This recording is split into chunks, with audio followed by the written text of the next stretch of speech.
Good afternoon. We have several heat headlines to talk about today, including a heat advisory in central and western KELOLAND through tonight due to those temperatures reaching the triple digits.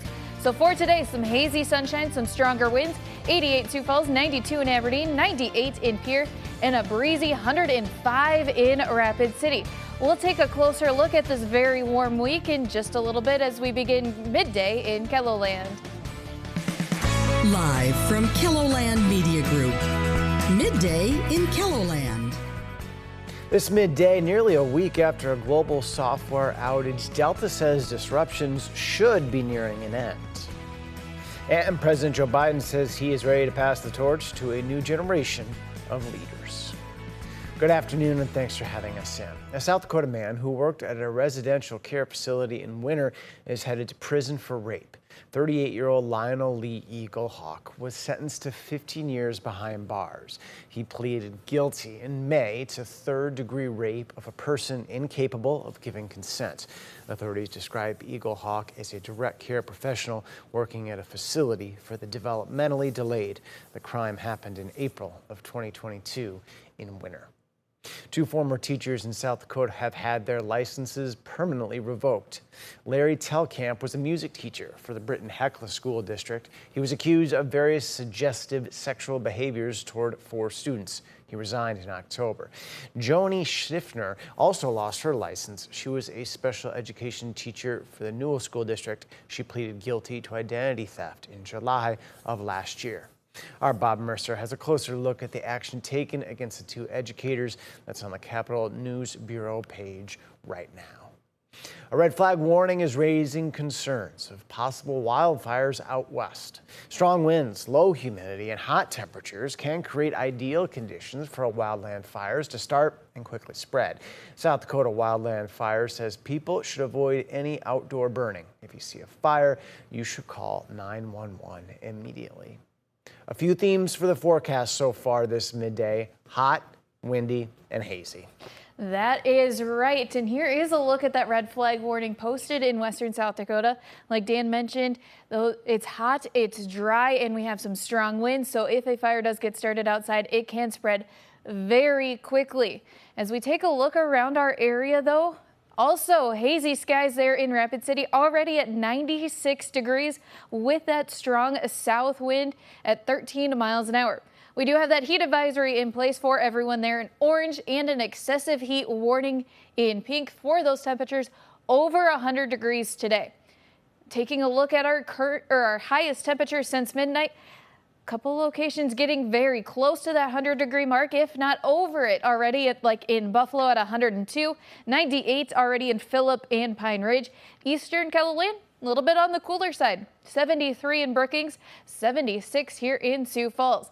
But we do have that stronger south wind picking up right now, anywhere from 10 to 25 miles an hour. And that strong wind is going to stick around as we head through today, even into tonight and tomorrow. Just a couple clouds there on satellite between Brookings down towards Sioux Falls, Yankton, even Sioux City. Not expecting anything to come out of those clouds today. For today, hazy sunshine due to wildfire smoke, some stronger winds picking up. 88 the high Sioux Falls, 92 in Aberdeen, 98 in Pierre, and 105 in Rapid City. Those temperatures are going to stay on the warm side as we head overnight tonight with the strong winds, some hazy skies continuing. 68 Sioux Falls, 71 Aberdeen, 73 in Pierre, and 72 in Rapid City. Tomorrow we'll have that stronger south wind continuing.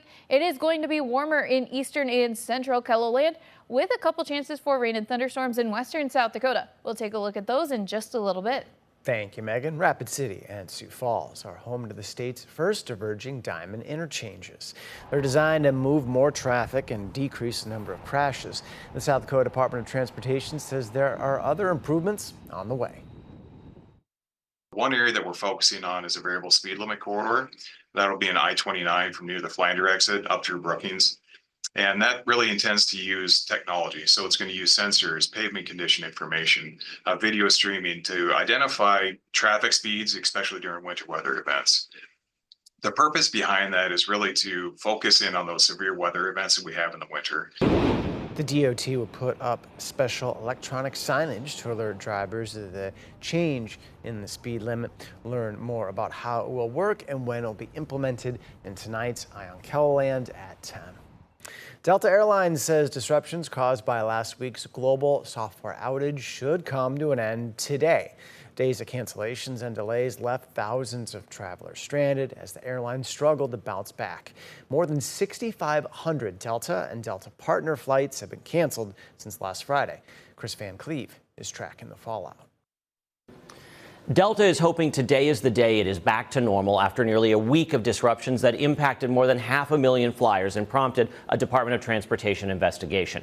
The airline says its operation has stabilized, canceling only 54 flights Wednesday, and it's making progress getting luggage back to customers and rebooking stranded flyers. But this return to normalcy is coming with controversy.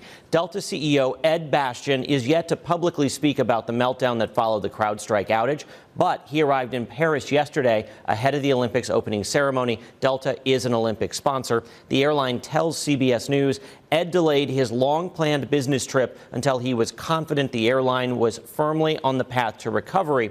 But that trip is being sharply criticized by the nation's largest flight attendant union, which is working to unionize Delta flight attendants, telling us while Ed was flying to Paris last night, crews were sleeping in airports across the country. Flight attendants expect an apology and accountability. Now, this is important for Delta flyers. The airline had already said it would reimburse for hotels, meals, and transportation to and from the airport for impacted flyers. Delta will now also reimburse people who opted to take another airline, rented cars, or took a train to get home between July 19th and July 28th. You can apply for that reimbursement and refunds online. Chris Van Cleve, CBS News, Los Angeles. Transportation Secretary Pete Buttigieg, who on Tuesday announced an investigation into Delta's response to the outages, said officials would be looking into, quote, how it could be that days after the other airlines are back to normal, Delta is still canceling hundreds of flights. Still ahead, a major change to where you sit on a popular airline and how